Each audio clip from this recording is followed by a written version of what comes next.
안녕하십니까, 이리온 리서치입니다. 하여튼 올해 커머니티가 매우 중요한 것 같아서 예. 기업들한테도 중요하고 또 커머니티 관련된 기업들이 상당히 아직 굳건하더라고요. 이게 네.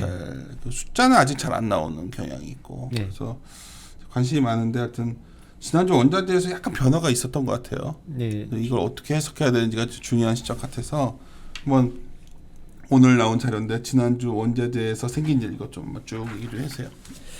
예, 일단은 그동안의 저희 하우스의 뷰는 일단 작년에도 말씀드렸지만은 2021년의 원자재에 대해서 굉장히 좀 긍정적으로 바라보고 있습니다. 그래서 작년에도 연간 전망 자료를 갖다 통해서 다시 찾아온 원자재 봄날이라고 말씀드렸는데, 다만 여전히 저희는 구간으로 봤었을 때 리스크 요인이 좀 있다라고 좀 접근을 하고 있거든요. 근데 이제 지난주에 원자재 시장들이 좀 눌리는 모습들이 보였는데, 그러면 지금부터가 리스크 구간이냐를 갖다 놓고 봤을 때 저는 사실 아직은 아니라고는 보고 있습니다. 근데 그러면은 대체 지난주에 어떤 일 때문에 원자재들이 조금 눌렸는가를 갖다가 좀 살펴보면요. 그림 1번이랑 2번을 갖다 봐주시면은 일단 대표적인 원자재인 뭐 에너지라든가 귀금속, 산업금속, 농산물 쪽에서 주요 원자재들의 이제 수익률 자체가 전반적으로 좀 내려가는 모습들을 볼 수가 있었습니다. 그림 2번에서처럼 특히나 금요일날 주 후반으로 갈수록 많이 눌렸는데, 금요일날 같은 경우에는 농산물 쪽에서 옥수수라든가 대두라든가 이런 쪽과 그 다음에 일부 원자재들, 대다수의 원자재들이 다 그냥 눌리는 모습들이 보여줬거든요. 그럼 정말 실물 시장 단에서 뭔가 크리티컬한 이슈가 나와서 그런 건가를 갖다 좀 살펴보면은 사실 곡물 빼고는 그렇지 않았습니다. 일단 그림 3번과 4번 봐주시면 요 최근에 곡물 가격이 굉장히 빠른 속도로 급등을 해가지고 시장에서 많이들 좀 이슈가 됐었는데, 그림 3번 보시면은 브라질 쪽에서 비가 내렸다라는 이제 좀 기상의 이슈들이 조금 해소가 돼가지고 날씨 개선 효과로 이제 시장 컨센서스 자체가 상향됐거든요. 브라질 쪽에서의 공급 자체가 더 올라갈 수 있다라는 그러한 것들이 시장에 작용했다고 볼 수가 있겠고, 뭐 그림 4번에서처럼 라니냐 이슈가 어쨌든 계절성 이슈이기 때문에 4월달, 3, 4월달 이후부터는 라니냐 이슈가 후퇴하기 때문에 이런 것들이 뭐 선반영됐다라고도 뭐 해석할 수도 있습니다. 근데 중요한 거는 그림 5번부터 8번까지를 봐주시면은 에너지나 귀금속, 농산물, 이제 비철금속 같은 경우에는 사실 그렇게까지 크리티컬한 이슈가 있었느냐를 갖다 찾아보면 그렇지가 않거든요. 그림 5번 봐주시면은 미국의 추가 부양책에 실제로 추진된다면은 미국 쪽에서의 석유 수요가 오히려 올해 같은 경우에는 일평균 35만 배럴이 더 확대될 수가 있다고 예상이 되고 있고요. 귀금속 같은 경우에는 실질금리가 여전히 박스권을 갖다 유지를 해주고 있습니다. 산업금속 같은 경우에 그림 7번과 8번처럼 중국의 리스타킹에 대한 기대감이 여전히 높고, 그림 8번에서처럼 이 산업금속 이 부분은 이제 또 저체 시장에서 많이 얘기하는데, 예. 리스타킹 수요가 굉장히 클 것 같아 올해 많이. 뭐 일단 현재까지를 놓고 봤을 땐 작년까지의 추세를 봤을 때는 컸습니다. 근데 이제 과연 올해가 더 커질 수 있을까? 많이 진행이 된 거 아니에요? 하여튼 지금 많이 더 리스토킹이 될 거로 보는 것 같고. 그렇죠. 시장에서는 중국의 리스토킹이 굉장히 클 거라고 보고 있고요. 저도 사실 클 거라고는 보고는 있긴 한데 그 규모가 어느 정도일지에 대해서는 조금 가늠하기는 어렵다라고 아직까지는 보고 있거든요. 시장 전체적으로도. 그렇죠. 일단은 지표가 잘 나오니까 또 더 기대가 높아지는. 그렇죠. 일단은 특히나 왜냐하면 춘절을 갖다가 전후로 해가지고 리스타킹인데 아직까지 특별하게 뭔가 모습이 보여지지는 않고 있고요.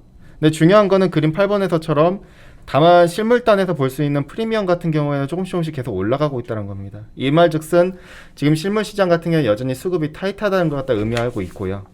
어쨌든 중요한 거는 지금 농산물을 갖다 제외하고는 대다수의 원자재들이 실물단에서의 뭔가 크리티컬한 영향을 아직은 안 받고 있다는 게 중요하겠고요. 그러면은 어떤 이유 때문에 원자재 시장이 눌렸는가를 갖다가 살펴보면은 저희가 봤었을 때는 좀 이번 주에 있을 FOMC 앞두고 좀 경계심이 작용한 게 아닌가 이렇게 좀 보고 있고요. 페이지 5페이지에 봐주시면은 왜 실물 시장이 아니라 FOMC 앞둔 경계심이라고 말씀드리냐면은 지난주에 아시다시피 ECB가 정책 금리에 있어서는 동결을 했지만은 PEPP를 갖다가 뭐 배정된 금액을 전부 소진할 필요는 없다라는 입장을 갖다 얘기를 해줬고, 여기에 더 나아가서 캐나다 중앙은행 총재 역시도 지금의 부양책이 충분히 있기 때문에 통화정책 측면에서는 추가적인 도움이 필요가 없을 것이다 라고 얘기가 나왔습니다. 그러니까 선진국 중심의 중앙은행들의 발언 수위가 좀 톤다운되고 있다라는 것이죠. 특히나 FOMC 앞두고 이러한 발언들이 나왔다는 건데, 기존대로라면은 이들 중앙은행들의 스탠스라면은 원래라면 유로화나 캐나다 달러는 달러 대비 강해져야 됩니다. 근데 그림 9번과 10번을 봐주시면은 오히려 21일부터 보시면은 달러 대비 약해지는 모습들을 갖다 볼 수가 있거든요. 원자재랑 동행을 하는 캐나다 달러 역시도 약해지는 모습들이 나와줬고요. 그럼 왜 약해졌는가? 이 같은 선진국 중심의 중앙은행들의 발언, 이게 톤다운이 이루어졌기 때문에 발언 수위 자체가, 그러면은 페드도 변하지 않을까라는 시장의 우려가 형성됐다라는 거죠. 달러는 사실 그대로였어요. 달러는 크게 움직이지도 않았거든요. 그럼에도 이들 통화가 먼저 민감하게 반응한 것이고, 특히나 캐나다 달러랑 동행하는 원자재 같은 경우에도 같이 동반 하락했던 것이고요. 즉 실물 시장에서의 크리티컬한 이벤트라기보다는 FOMC 앞둔 좀 경계심이다, 이렇게 좀 우리가 판단할 수가 있겠고요. 그러면은 이번 주에 있었을 때 FOMC에서 뭔가 이들 선진국 중앙은행처럼 페드도 변할까를 놓고 봤었을 때, 뭐 저희 쪽 경제 애널리스트와 이렇게 좀 얘기를 갖다 해봤었을 때 주말에 어쨌든 지금 행정부가 이제 막 바뀐 상황에서 뭔가 짐을 갖다가 더 실어주기는 좀 어려우니까 페드가 당장 태도를 갖다 바뀌긴 어려울 것이다 라고 접근한 게 저희 쪽의 하우스의 뷰라고 보시면 될 것 같습니다. 그렇지만 여전히 저희는 달러가 원자재의 단기적으로 리스크 요인이 될 것이다, 이렇게 좀 접근을 하고 있고요. 페드가 태도가 변한다면은 정말 달러가 세게 강해지겠죠. 근데 아직까지는 아니지만 어쨌든 구간별로 봤을 땐 여전히 달러가 리스크 요인이다. 지난주와 지지난주에 저희가 자료를 통해서도 언급드렸지만은 중요한 거는 달러는 성장률, 즉 미국의 성장률이 상대 성과에 따라서 결정이 됩니다. 근데 중요한 건 지난주 금요일날 나온 마켓 제조업 PMI 예비치인데요. 그림 11번의 중간 차트를 봐주시면은 달러 인덱스의 상승률이 미국과 유럽 간의 제조업 PMI의 차이, 즉 스프레드를 갖다가 좀 더 이제 좀 후행적으로 움직입니다. 그럼 봤었을 때 지난주에 나온 PMI를 갖다 보면은 미국의 PMI가 압도적으로 높게 나온 걸 알 수가 있었고요. 유럽 같은 경우에는 락다운 시 때문에 좀 눌리는 모습들을 갖다 보여주었었습니다.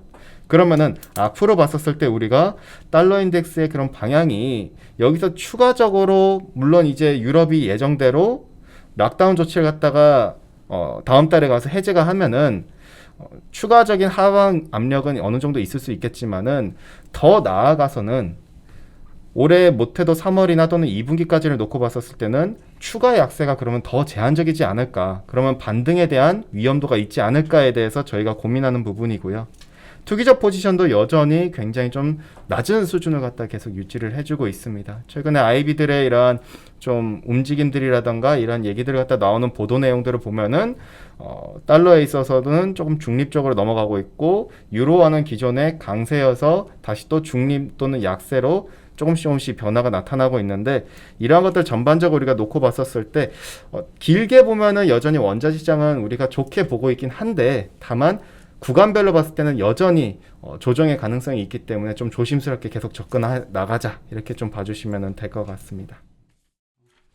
그래서 이것도 역시 업데이트하면서 봐야겠어요. 요즘 하여튼 다들 매크로 쪽, 전략 쪽 사이드에서는 시장에 대해서 참 얘기하기가 곤란해서 하여튼 좀 지켜보면서 좀 우리 생각을 좀 더 추스려야 될 것 같다는 생각이 드네.